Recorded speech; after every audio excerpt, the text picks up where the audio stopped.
Now, the managing director has frequently used weather scenarios, weather forecast scenarios, when talking about economic growth, such as the sun is shining, it's time to fix the roof. Well, now let's dive into Madame Lagarde's weather report for the global economy. Bearing in mind what we were saying a moment ago, a year ago, she was saying the sun is shining. Countries should fix the roof. 75% of economies were reporting an upswing when Christine Lagarde said that.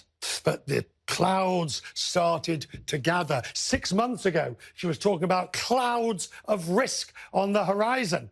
Today, the weather is increasingly unsettled. 70% of the economies are now slowing down.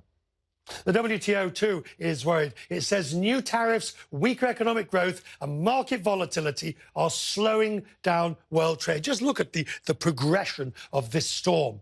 The Director General, Roberto Azevêdo, spoke to me earlier on the Express when he said things could be taking a turn for the worse.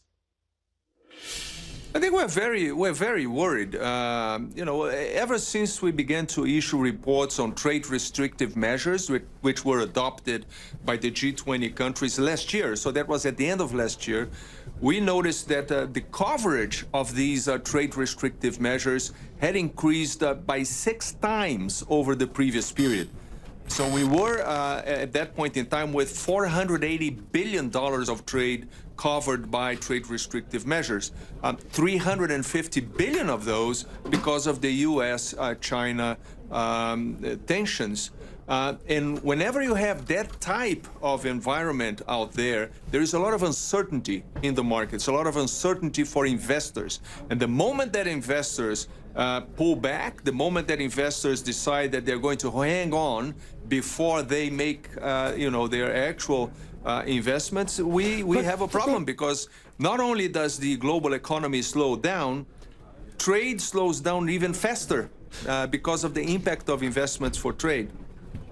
The president, the US president, talks about all the huge amounts of money coming in from what he describes as the lovely tariffs. The US government is bringing in billions.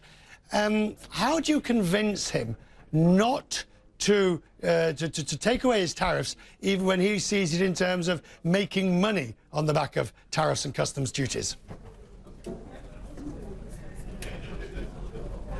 It's an interesting conversation, because at the end of the day, that income is not coming from the exporter outside. It's being paid by the consumer. It's the American taxpayer who is paying for that additional amount of revenues that are going into the U.S. coffers. So at the end of the day, yes, the government is definitely getting more revenues, but it's also acting in a way that slows down the economy, because it's taking purchasing power away from the citizens. But it's a complex conversation and not a very simple one.